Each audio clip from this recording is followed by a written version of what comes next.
It's time to take a closer look at the fascinating details you probably didn't know about Sting! In other words, it's showtime! I'm Gareth, this is What Culture Wrestling, and here are 12 things you didn't know about Sting. Number 12, he's had some pretty legendary tag partners over the decades. There's probably no better place to start this list than with the star-studded collection of faces Sting has teamed with over the years. Before All Elite Daredevil Darby Allin joined forces with the Icon, you were no doubt aware of the WCW legend's time teaming alongside the likes of Lex Luger, but you may not have realized just how many other legends of the past this adored veteran has formed teams with over the years. Back in the 80s, Stinger and the American Dream himself, Dusty Rhodes, challenged for the NWA Tag Team Championship gold together. He'd also tagged with longtime rival Ric Flair at various points, teamed with a pre-Ultimate Warrior Jim Justice Hellwig, and worked together with the iconic Great Muta occasionally. Put simply, Sting's impressive AEW Tag Team record alongside Darby shouldn't come as too much of a surprise. This is the same bloke who has held tag titles in numerous different promotions with everyone from Kurt Angle to Kevin Nash, folks. Who's your favourite Sting partner of all time though? Let me know in the comment section down below. Number 11, he's popped up in a ton of projects outside of wrestling. That's right, this legend has actually made a bit of a Stinger splash outside of the wrestling bubble too, you know. Along with also appearing in the wrestling mess that was Ready to Rumble in 2000, Steve Borden popped up in movies like Shutter Speed and The Encounter, with TV appearances in the likes of Walker Texas Ranger and Thunder in Paradise showing up on his acting CV too. He was also present during the music video for Lars Rocket's Fire in the Hole tune back in 1989. Then there was that bizarre time when Stinger kicked a kid's ass for money, or at least pretended to in an utterly surreal 1999 Sprite commercial, one which involved a WCW superstar from the Dream Come True Fantasy Foundation granting a child's wish to throw down with Sting, all while his overjoyed parents filmed the ensuing chaos. What a magical time, eh? Number 10, he boasts the most appearances on WCW pay-per-views. Now, for the first of a few wonderful records this icon has managed to add to a career that also boasts numerous World Championship wins and legendary bouts against some of the very best to ever do it. While Sting would obviously add other memorable chapters to his story in the likes of TNA, WWE, and AEW along the way, there's no denying that many class his time within the walls of WCW as his most memorable spell in between the ropes. And it was during those days of locking up with everyone from Ric Flair to Hulk Hogan in the Ted Turner organization that Stinger managed to set a little-known record that will obviously now never be broken. Before WCW closed its doors for good in 2001, Sting had actually racked up a staggering 94 appearances on NWA/WCW pay-per-views. Almost 20 more than the dude in second place, his old tag partner Lex Luger. And with that many showings at special events, also came with it the record of most wins on pay-per-view under the WCW banner too, picking up a total of 55 during his time there. They didn't call the often victorious hero the heart and soul of WCW for nothing. Number 9, he actually wanted to retire in 2023. If you'd have told anyone towards the end of 2020 that not only would the master of the Scorpion Deathlock reverse his retirement, but he'd also go on to bump with some of the best talents in the world for a few more years, then they'd have probably burst out in tears. It was a tough time, okay? After managing to rather remarkably hang with everyone from FTR to the Young Bucks throughout his time as AEW's elite legend though, Sting did actually plan to finally call time on his career before his Revolution 2024 second retirement. According to Stinger himself when talking to Sports Illustrated last year, he had his eyes on December 2023 as the month the icon rode off into the sunset once and for all. However, the second a certain Nature Boy infamously arrived in the land of All Elite in October, Sting decided to hang on a couple of months longer. Number 8, the real reason he originally turned down WWE. Before eventually choosing to finally give that sports entertainment life a try in 2014, more on that later, there was a very good reason the man behind the face paint chose not to follow the likes of Goldberg, the NWO, Booker T, and many more to WWE after WCW was bought by their longtime rivals in 2001. You see, back when those first few WCW names started popping up on Vince McMahon's product at that time, Sting felt WWE would have likely just brought him in as a way of undermining his former workplace, rather than because he was a talent they wanted to use properly. Specifically, a moment involving the aforementioned Booker T interacting with The Rock, who responded by asking the former who he was when they bumped into each other, made him seriously lose trust in the company. What would stop them from having Stone Cold Steve Austin make a fool of the legendary WCW star should he finally sign on the dotted line, for example? In the end, it would be a whopping 13 years before Sting finally made his presence felt in WWE. Which brings us nicely to number 7, the real reason he left WWE. When the Stinger did ultimately arrive on WWE programming in 2014, things unfortunately went from exciting to soul-crushing at an alarming speed. In the wake of a thrilling Survivor Series debut, Sting eventually fell to the game in both his first ever WWE match and his WrestleMania debut. Great start. That giant final middle finger to WCW was just the beginning of a disastrous spell in the world of sports entertainment, with the Icon following up that PLEL with another defeat at the next special event, a Night of Champions match that ended up being his last in WWE after a serious neck injury suffered in the contest. After all that though, and despite not really feeling a need to get back in the ring, Sting did still yearn for one last match whilst under WWE contract. The bout he fancied would have been a cinematic clash with The Undertaker, finally delivering a version of the dream match fans had long been begging for. However, they were never able to reach an agreement on the match, and Sting would later state that this was actually one of the reasons he eventually decided to hop over to AEW in 2020. That and the fact things just weren't working out with WWE, as he put it, and the rest was properly elite history. Cheers for checking out this video today, and click that subscribe button down below for more What Culture Wrestling in your life. Number 6, he holds a most popular wrestler record with John Cena. What do the Icon and the face that runs the place both have in common? Aside from being largely adored by kids all around the globe during the height of their popularity, it turns out that both John Cena and Sting hold the honor of being the only 4-time winners of a pretty important award. Voted for by readers of the respected Pro Wrestling Illustrated magazine, the annual PWI Awards, which started all the way back in 1972, contains a category known as the most popular wrestler of the year. In other words, the greatest hero / babyface over the prior 12 months. Cena managed to take home the award in 2004, 2005, 2007, and 2012. Sting's victories came in 1991, 1992,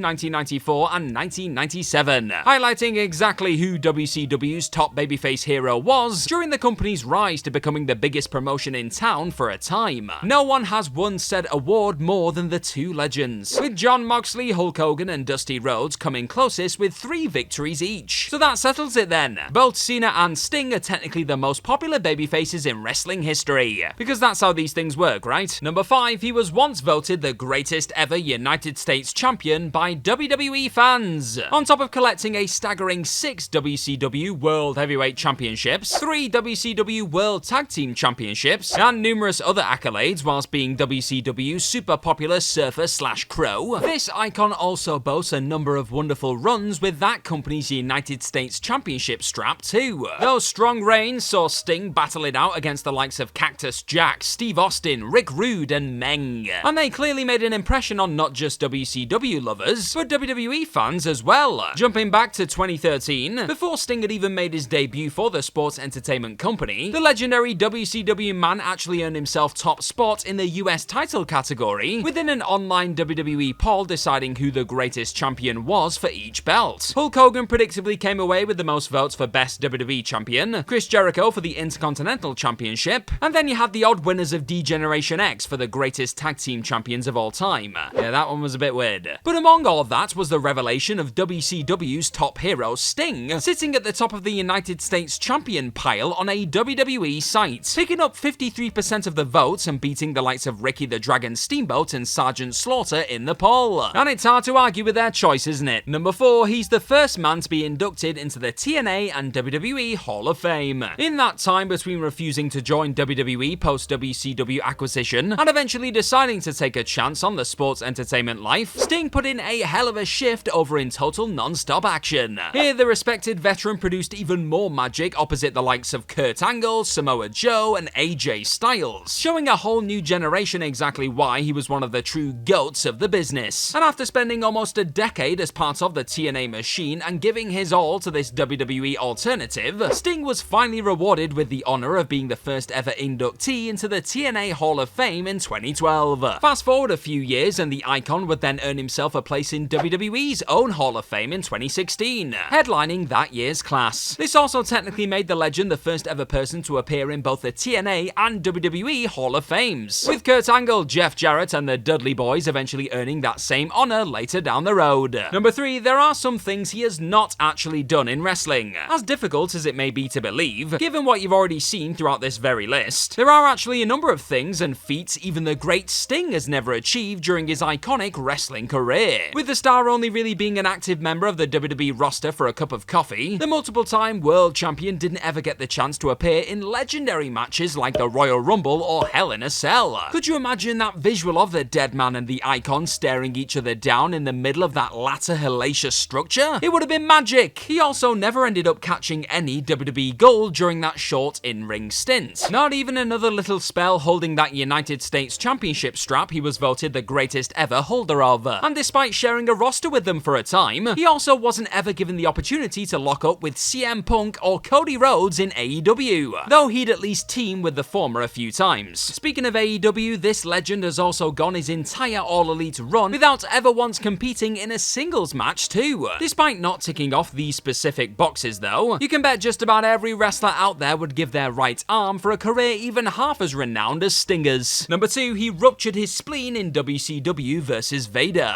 During the early 90s, Surfer Sting came up against the terrifying force known as Vader on WCW programming, and it was during the early stages of that rivalry when a then World Heavyweight Champion Stinger put his strap on the line against the newly full-time WCW man in April 1992. As the champ did all he could to keep the Mastodon from gobbling up his title reign, the challenger came down hard on Sting whilst unleashing his Vader bomb. And by hard, I mean breaking a few ribs and rupturing your spleen hard, folks. Vader ultimately lost that match via DQ, but could a few broken ribs and a destroyed spleen keep Sting from clashing with his violent rival again just a few months later in July? Not a chance. He may have lost his strap to Vader in their Great American Bash rematch, but his refusal to stay down after such a sickening injury proved that you don't need a belt to possess the heart of a champion. Number 1, he was nearly the leader of the NWO. Though this holder of All Elite Tag Team Gold did very much find himself sporting an equally iconic NWO shirt on WCW programming in the end, there was actually a moment there when the original New World Order could have been led by the Stinger himself. Before he'd memorably clash with Hulk Hogan, Kevin Nash, and Scott Hall's villainous stable, Eric Bischoff shockingly had Sting in place as the potential third man, set to be revealed by Nash and Hall all those years ago. The icon had fully agreed to join forces with the invading former WWE superstars, with Bischoff eventually noting on his 83 Weeks podcast how he would have likely had the popular hero drop the face paint and energetic persona, replacing that character with a more real version of Sting for the new heel group. Bischoff had already seen a pitch to turn Hogan heel in WCW turned down by the Immortal One a year before the NWO was born, so it honestly looked like Sting would be the one to lead the unit, right up until the Hulkster changed his mind late on. That said, Sting was still the backup third man in Bischoff's mind, just in case an infamously unpredictable Hogan backed out at the 11th hour. So there you have it. Had Hulk suddenly got cold feet on the night of Bash at the Beach 1996, then there's a world where this longtime legend could have possibly been the face of the NWO instead. Did you enjoy this things you didn't know about Sting list? Well, check out this 10 secrets nobody has told you about WCW video too. It's Ace, bye bye!